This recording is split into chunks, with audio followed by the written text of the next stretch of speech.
샬롬 6월 15일 토요일 하나님 나라를 시작하는 말씀 묵상 시간입니다. 오늘 아침 하나님께서 우리에게 주시는 말씀은 사도행전 20장 28절에서 38절까지 말씀인데요. 6월 매주 토요일은 젊은 이누리 이경선 집사님께서 말씀을 봉독해 주십니다. 하나님의 말씀을 경청하십시오. 여러분은 자기를 위하여 또는 온 양떼를 위하여 삼가라. 성령이 그들 가운데 여러분을 감독자로 삼고 하나님이 자기 피로 사신 교회를 보살피게 하셨느니라. 내가 떠난 후에 사나운 이리가 여러분에게 들어와서 그 양떼를 아끼지 아니하며 또한 여러분 중에서도 제자들을 끌어 자기를 따르게 하려고 어그러진 말을 하는 사람들이 일어날 줄을 내가 아노라. 그러므로 여러분이 일깨어 내가 3년이나 밤낮 쉬지 않고 눈물로 각 사람을 훈계하던 것을 기억하라. 지금 내가 여러분을 주와 및 그 은혜의 말씀에 부탁하노니 그 말씀이 여러분을 능히 든든히 세우사 거룩하게 하심을 입은 모든 자 가운데 기업이 있게 하시리라. 내가 아무의 은이나 금이나 의복을 탐하지 아니하였고 여러분이 아는 바와 같이 이 손으로 나와 내 동행들이 쓰는 것을 충당하여 범사에 여러분에게 모본을 보여준 바와 같이 수고하여 약한 사람들을 돕고 또 주 예수께서 친히 말씀하신 바 주는 것이 받는 것보다 복이 있다 하심을 기억하여야 할지니라. 이 말을 한 후 무릎을 꿇고 그 모든 사람들과 함께 기도하니 다 크게 울며 바울의 목을 안고 입을 맞추고 다시 그 얼굴을 보지 못하리라 한 말로 말미암아 더욱 근심하고 배에까지 그를 전송하니라. 아멘. 지난 1월에 캄보디아로 틴즈 친구들과 함께 단기 선교를 갔다가 희망의 노래 교회에서 안병호 선교사님과 함께 사역하고 계시는 소피아 전도사님이라는 분을 만났습니다. 이른 아침에 잠시 전도사님과 개인적인 이야기들을 나눌 기회가 있었는데요. 그때 전도사님께서 제게 이런 이야기를 해주셨습니다. 전도사님은 아직까지 결혼을 안 한 미혼이지만 자기한테는 아들과 딸이 있다고 하셨습니다. 이게 무슨 소리지 하고 들어보니까 소피아 전도사님에게는 언니가 한 분 계셨는데 프랑스인과 결혼을 해서 아이를 낳았는데 그분이 언니를 떠났답니다. 그리고 두 번째 사람을 만나서 결혼을 해서 또 아이를 낳았는데 그분도 언니를 떠났고 세 번째 남편까지 그랬다는 거예요. 그러는 사이 언니는 우울증이 심하게 찾아왔고 자기는 언니를 대신해서 조카들을 키워야 하니까 한국에 들어와서 돈을 버셨답니다. 그렇게 한국에 들어와 있는 사이에 언니의 우울증은 심해졌고 매일같이 언니에게서 연락이 오는데도 그때는 당장 돈을 버는 일이 더 급해서 캄보디아에 들어갈 수 없는 상황이었답니다.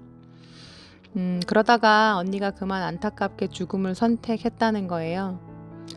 그 이후에 소피아 전도사님은 언니를 지켜주지 못했다는 죄책감에 빠져서 아직도 그 죄책감에서 자유롭지 못하다고 하셨습니다. 그리고 남은 언니의 그 3명의 자녀들을 자기가 친자식처럼 키우고 있노라고 말씀하셨습니다. 소피아 전도사님의 조카들과 영상통화를 한 적이 있었는데 정말 그 아이들도 전도사님을 엄마라고 부르더라고요. 아이들을 얼마나 잘 키웠는지 첫째 아들은 푸놈펜에서 의과대를 나와서 의사가 되어 있었고 또 둘째 딸은 미스 틴즈라고 해서 캄보디아에서 예쁜 청소년들을 뽑는 대회가 있었는데 거기 나가서 본선까지 올라갔습니다. 또 막내딸은 희망의 노래 교회에서 직접 만난 적이 있는데 아이가 너무 밝고 착하게 잘 컸더라고요. 전도사님과 이런 대화를 나누면서 전도사님이 그동안 얼마나 힘들었을까 생각하니 정말 마음이 뭉클하고 눈물이 났습니다. 그래서 제가 그간 얼마나 힘들었냐고 너무 많이 힘들었겠다고 이렇게 위로를 전하니까 전도사님이 저에게 하시는 말씀이 지금도 가끔씩 모두 포기하고 싶을 정도로 힘이 들 때가 있지만 그래도 오히려 그 힘든 삶이 자기를 지금까지 열심히 살 수 있게 해주는 원동력이었다고 그렇게 말씀을 해 주시더라고요. 그 말이 참 마음 깊이 남았습니다.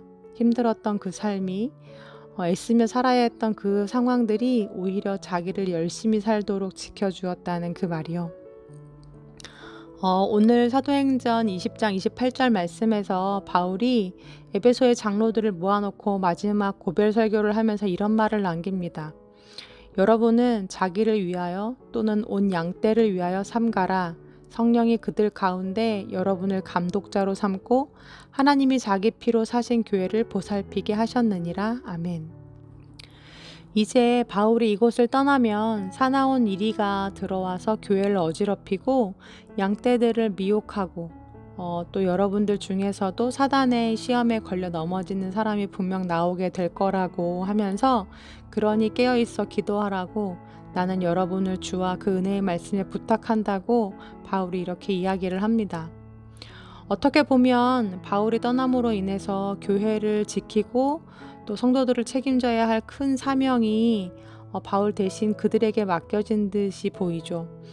그리고 그들이 본받고 따라야 할 선임이 또 누가 봐도 정말 넘사벽인 바울 선생님입니다. 얼마나 교회를 사랑했던지 3년 밤낮으로 쉬지 않고 눈물로 각 사람을 훈계했고 또 그 누구의 도움도 받지 않고 스스로 벌어서 자기와 자기 동행들이 쓸 것을 충당했다고 이야기합니다. 그러면서 내가 너희에게 보인 모본대로 너희도 그렇게 자신을 본받으라고 하니까 어찌 그 바울의 그 부탁이 부담이 되지 않겠습니까? 그런데 사람이 안식일을 지키는 것이 아니라 안식일이 사람을 지켜준다라고 했던 말씀처럼 오히려 그들이 그 사명을 지키는 게 아니라 그 사명이 그들을 지켰겠구나라는 생각이 들었습니다. 소피아 전도사님이 자신의 그 힘든 삶이 자기를 열심히 살게 했던 원동력이었다고 한 고백처럼 말이죠. 그 옛날 에덴에서도 마찬가지였습니다. 하나님은 아담과 하와에게 다른 것은 다 취해도 선악을 알게 하는 나무의 열매만은 먹지 말라라는 명령을 하셨는데요. 아담과 하와는 그들이 그 법을 지켜야 한다고 생각했겠지만 반대로 오히려 그 법이 그들을 지켜준다는 것은 생각하지 못했던 것 같습니다. 하지만 하나님이 주신 명령과 법은 그들의 생명을 지키고 행복을 지키고 질서를 지켜주는 수단이었습니다. 하나님의 율법 10계명도 마찬가지입니다. 사람은 당연 우리가 그 법을 지켜야 한다고 생각하겠지만 도리어 그 법이 우리를 안전하게 지켜줍니다. 이처럼 바울이 에베소 장로들에게 교회를 부탁하면서 맡긴 사명 역시도 마찬가지겠다 싶습니다. 양떼를 잘 살피고 교회를 보살펴야 하는 그 무거운 책임이 오히려 그들을 지켜주는 일일 수 있겠다라는 거죠. 깨어 기도하고 부지런히 말씀을 가르치며 손수 땀 흘려 일하는 수고까지 그들이 감당해야 했던 일들이 참 고되고 남들보다 몇 배로 더 힘든 일일 수 있겠지만 그렇게 긴장하고 깨어 있어야 하기에 오히려 이리에게 잡혀먹힐 틈을 주지 않을 수 있었던 거 아닐까라는 생각이 들었습니다. 막내를 임신하고 전임 사역과 육아를 병행하는 일이 아무래도 힘들 것 같아서 교회의 허락을 받아 1년 동안 준전임 사역을 한 적이 있습니다. 새벽 기도도 빠지게 되고 또 주중에 개인적인 시간도 늘어나다 보니 개인적으로 그 시간들을 이용해 독서도 많이 하고 개인적으로 하지 못했던 개인 영성 생활도 많이 할 수 있겠다라는 기대를 했습니다. 그런데 웬걸요? 오히려 그 1년의 시간 동안 깨닫게 됐던 건 시간이 많이 주어졌다고 하나님과 더 가까워지는 건 아니라는 걸 깨닫게 됐습니다. 오히려 힘들어도 이른 아침 나가서 기도했던 그 시간이 나를 살렸고 힘들어도 매일같이 말씀을 보고 설교를 준비하고 또 말씀을 붙들고 묵상하는 그 시간이 저에게 유익이 되었다라는 걸 나중에 깨닫게 됐던 거죠. 사랑하는 우리 우신 가족들, 혹시 짊어지기에 조금은 버거운 짐을 지고 계신 분이 계신가요? 혹여 그것이 오늘 나를 더 하나님께로 가까이 가게 하고 나를 깨어있게 하는 일일 수 있겠다 싶습니다. 밤하늘이 가장 어두울 때 별은 가장 빛나는 것처럼 영적으로 깨어있을 수밖에 없는 이 힘든 고난의 시간이 우리에게 복이었다고 고백할 수 있는 우리 성도님들 되시기를 간절히 기도합니다. 아멘. 함께 기도하시겠습니다. 하나님, 바울이 겪었던 고난이 바울을 강하게 하고 바울이 처했던 힘든 상황들이 하나님을 더 붙들게 했던 것을 봅니다. 에베소 교회 장로들이 바울이 없는 상황에서 이제 스스로 교회를 지켜나가야 하는 그 일이 참 무겁고 버겁게 느껴졌겠지만 오히려 그 무거운 사명이 그들을 지켜냈겠다 싶습니다. 오늘 나의 기도거리가, 오늘 나의 이 힘든 고난의 상황이 나를 지키고 나를 살리는 하나님의 복이 되게 하여 주옵소서. 그러하기에 이 시간을 깨어서 주님과 더 가까이 함께하며 지나갈 때에 깊은 은혜를 경험하는 시간이 되기를 소망합니다.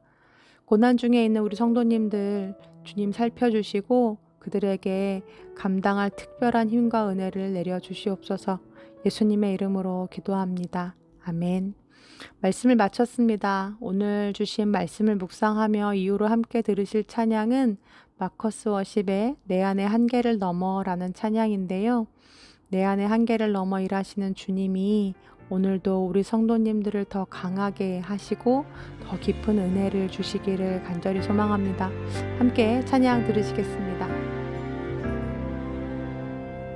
주께서 주신 모든 시간 헛된 것 없네 그 어느 것도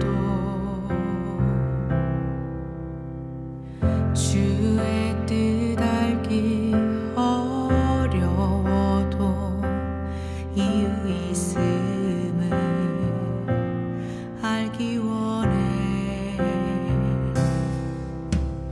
나의 모든 걸음이 주님 안에 있기에 주의 이야기 되네 내 안의 한계를 넘어 일하시는 주 크신 주의 은혜 내 삶을 이끄시네 인생의 처음과 끝을 주관하시니 모든 삶 주님께 맡기네